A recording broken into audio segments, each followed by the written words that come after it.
بسم اللہ الرحمن الرحیم یا ایھا الذین آمنوا استعینوا بالصبر والصلاۃ ان اللہ مع الصابرین، اے اہل ایمان صبر اور نماز کے ذریعے اللہ سے مدد طلب کرو، بے شک اللہ صبر کرنے والوں کے ساتھ ہے۔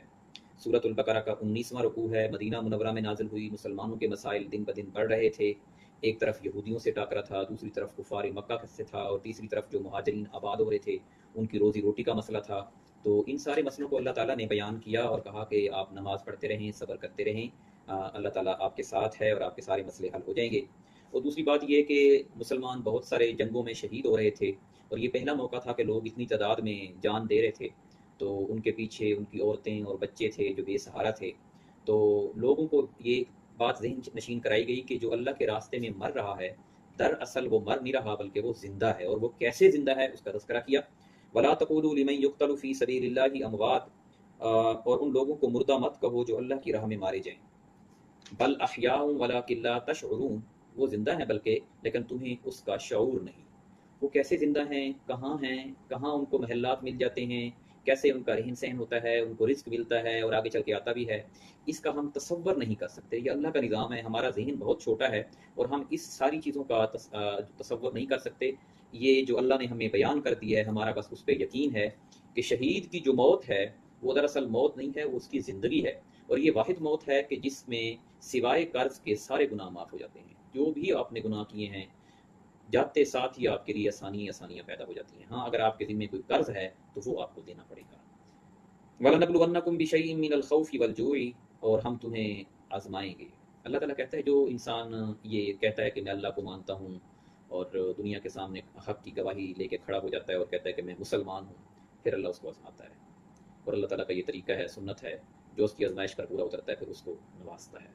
جیسے ہم نے پیچھے پڑھا کہ ہم نے ابراہیم علیہ السلام کو آزمایا، ان کے سامنے جب مختلف چیزیں آئیں کہ یہ خدا ہو سکتی ہیں، کبھی تارے، کبھی سورج، کبھی چاند، تو وہ سب کو ٹھکراتے گئے کہ خدا ایسے نہیں ہوتا، اور پھر وہ اصل خدا تک پہنچ گئے۔ اور پھر فرمایا اللہ نے، جب ابراہیم کو ہم نے آزمایا اور پھر وہ ہماری آزمائش پر پورا اترا تو ہم نے کہا ابراہیم ہم تمہیں دنیا کا لیڈر بنائیں گے، امام بنائیں گے، اور اللہ نے ان کو بنایا اور پوری دنیا پر انہوں نے حکومت کی، اور ان کی نسل میں پیغمبر اللہ تعالیٰ نے پیدا کیے، 2 بیٹے دیے، دونوں کو پیغمبر بنا دیا، اور پوتے کو پیغمبر بنا دیا، اور پڑپوتے کو بھی پیغمبر بنا دیا اللہ تعالیٰ نے، اور نسل سے پیغمبر ہی چلتے رہے۔ وَلَنَبْلُوَنَّكُمْ بِشَيْءٍ مِّنَ الْخَوْفِ وَالْجُوعِ، ہم تمہیں تھوڑے سے خوف سے، بھوک سے آزمائیں گے، بھوکا رکھ کے، اور کچھ خوف آئے گا تمہیں، کوئی مجھے مار نہ دے، کوئی میرے مال میں نقصان نہ کر دے، کوئی میری جان جو ہے وہ اس کو نقصان نہ کر دے، جان نہ لے لے۔ ہم تمہیں آزمائیں گے، خوف دیں گے تمہیں۔ وَنَقْصٍ مِّنَ الْأَمْوَالِ وَالْأَنفُسِ وَالثَّمَرَاتِ، اور تمہیں نقصان بھی دیں گے، تمہارے مال میں، تمہارے جسم میں بیمار کر دیں گے، اور تمہارے پھلوں میں، ثمرات میں نقصان بھی دیں گے۔ وَبَشِّرِ الصَّابِرِينَ، اور بشارت دے دو، خوشخبری دے دو ان لوگوں کو جو صبر کریں۔ یعنی بحیثیت مسلمان ہمیں آزمائشیں آئیں گی، جب ہم اس راستے پہ چلتے ہیں تو مسائل آتے ہیں۔ الذین اذا اصابتہم مصیبت، وہ لوگ جب انہیں کوئی مصیبت پہنچتی ہے، قالوا انا للہ و انا الیہ راجعون، تو کہتے ہیں کہ ہم تو اللہ ہی کے لیے ہیں اور ہم اسی کی طرف لوٹ کر جانے والے ہیں۔ جو سچا مسلمان ہوتا ہے اس کو جب بھی مصیبت آتی ہے وہ یہی کہتا ہے کہ یہ مصیبتیں بھی اللہ کی طرف سے ہیں اور ہم بھی اللہ کے ہیں اور ہم نے اسی کی طرف لوٹ کر جانا ہے۔ اس لیے جب بھی کوئی پریشانی مصیبت آئے تو ہم پڑھتے ہیں انا للہ و انا الیہ راجعون۔ اکثر اوقات تو یہ فوتگی پہ پڑھا جاتا ہے، لیکن کسی بھی وقت جب بھی کوئی پریشانی ہے تو آپ اس کو پڑھ سکتے ہیں، انا للہ و انا الیہ راجعون، کہ جو بھی مصیبت میرے اوپر آئی ہے، جو بھی پریشانی آئی ہے وہ اللہ کی طرف سے ہے۔ اولئک علیہم صلوات من ربہم ورحمہ، یہی وہ لوگ ہیں جن پر ان کے رب کی طرف سے عنایتیں اور مہربانیاں نازل ہوتی ہیں، برکتیں برستی ہیں۔ واولئک هم المہتدون، اور یہی لوگ ہدایت یافتہ ہیں۔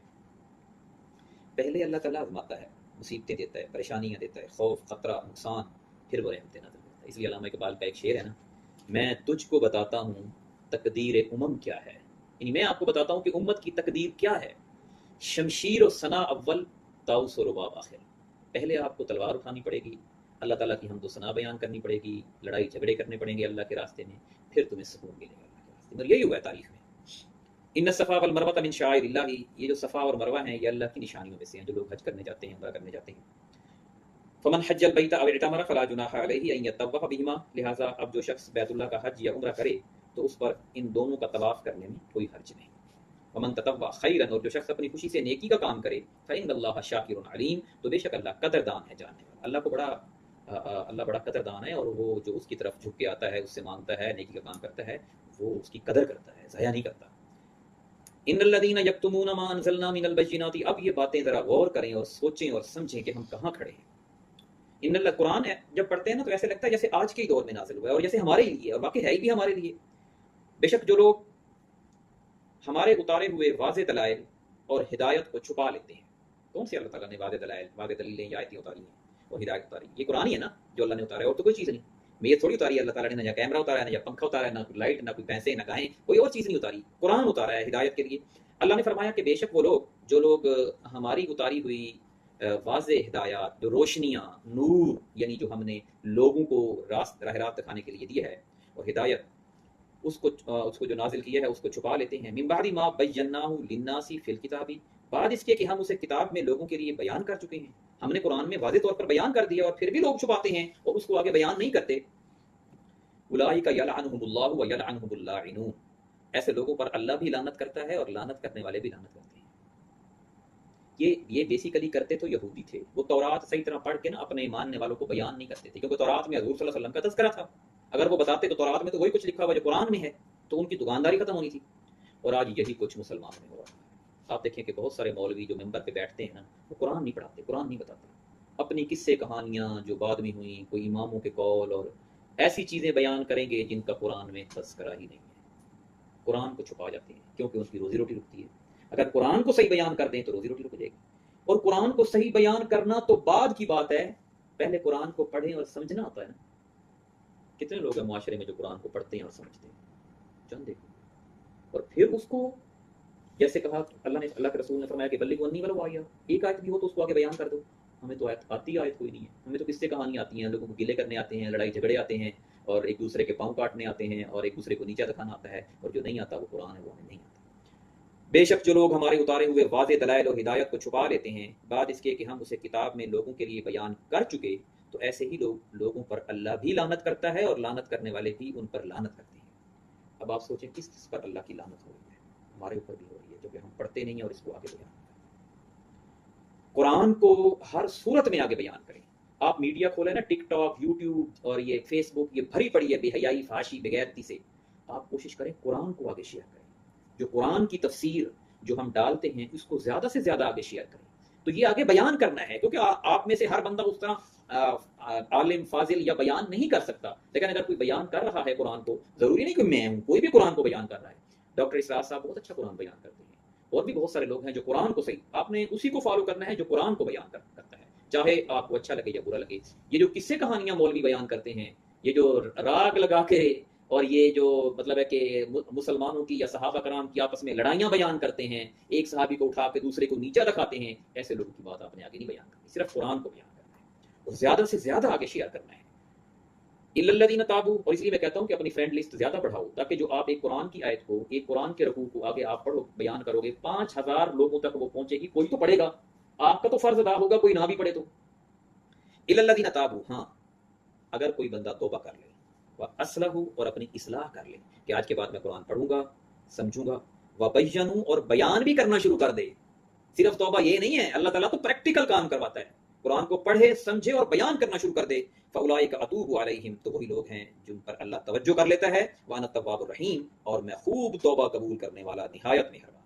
یہودی تورات کو بیان کریں، عیسائی انجیل کو بیان کریں، مسلمان قرآن کو کھول کے بیان کریں اور نیک نیتی سے بیان کریں، اللہ توبہ قبول کرنے والا ہے۔ ان الذین کفروا، جن لوگوں نے کفر کیا، انکار کیا، یعنی انہوں نے ایسا کام نہیں کیا، وماتوا، اور مر گئے، وہم کفار، انہوں نے کفر کرتے ہوئے مر گئے، یعنی یہ کام کیا ہی نہیں ہے زندگی میں، اولئک علیہم لعنت اللہ، ان پر اللہ کی لعنت ہو، والملائکۃ، ملائکہ کی، فرشتوں کی لعنت ہو، والناس اجمعین، اور سب لوگوں کی لعنت ہو۔ آپ نے دیکھا کتنے معاشرے میں، ہمارے رشتہ داروں میں، بڑوں میں نے دیکھا ہے، قرآن کی ان کو الف بے بھی نہیں ہوتی، پتہ ہی نہیں ہے قرآن بھی کوئی کتاب ہے، بس ایسے کر لیتے ہیں غلاف میں لپاٹ کر، بس نہیں پتہ قرآن میں کیا لکھا ہوا ہے۔ آج سے آپ لوگ اللہ کی لعنت سے بچنا چاہتے ہیں تو کم از کم ایک آیت پڑھیں، ترجمہ پڑھیں، تفسیر پڑھیں، لوگوں کی گمراہیوں سے بچیں۔ لوگ کہیں گے نہیں جی فلاں کتاب، جس کی مرضی تفسیر پڑھ لیں، نیت صاف رکھے کہ میں نے اللہ تعالیٰ کی ہدایت حاصل کرنی ہے، جس مولوی کی مرضی تفسیر پڑھ لے، سب کی ٹھیک ہے، سب کے ترجمے ٹھیک ہے، اللہ کی کتاب میں کوئی تبدیلی کر ہی نہیں سکتا۔ بے شک وہ لوگ جنہوں نے کفر کیا اور کافر ہونے کی حالت میں ہی مر گئے، ان پر اللہ کی، فرشتوں کی اور تمام لوگوں کی لعنت ہو۔ خالدین فیہا لا یخفف عنہم العذاب ولا هم ینظرون، وہ اس لعنت میں ہمیشہ رہیں گے، ان کے عذاب میں کوئی کمی نہیں کی جائے گی، تخفیف نہیں کی جائے گی، اور نہ ہی انہیں دوبارہ دنیا میں آنے کی مہلت ملے گی۔ وَإِلَٰهُكُمْ إِلَٰهٌ واحد، اور تمہارا معبود ایک ہی ہے اور وہ اکیلا معبود ہے، لا الہ الا ہو، نہیں ہے کوئی معبود مگر وہی، رحمان بھی ہے، نہایت مہربان ہے، بہت رحم کرنے والا ہے، رحیم بھی ہے۔ رحمان کا مطلب عام طور پر نہایت مہربان، اور رحیم کا مطلب جو ہے وہ بہت زیادہ رحم کرنے والا، یہ دونوں مطلب آتے ہیں۔ بہرحال ان کے مطلب بڑے گہرائی میں ہیں، جتنا زیادہ سوچیں گے پڑھیں گے اتنے ہمیں اس کے زیادہ مطلب سمجھ آئیں گے۔ اللہ تعالیٰ سے دعا ہے کہ ہمیں قرآن کو صحیح معنوں میں سمجھنے اور عمل کرنے کی توفیق عطا فرمائے۔ جزاک اللہ۔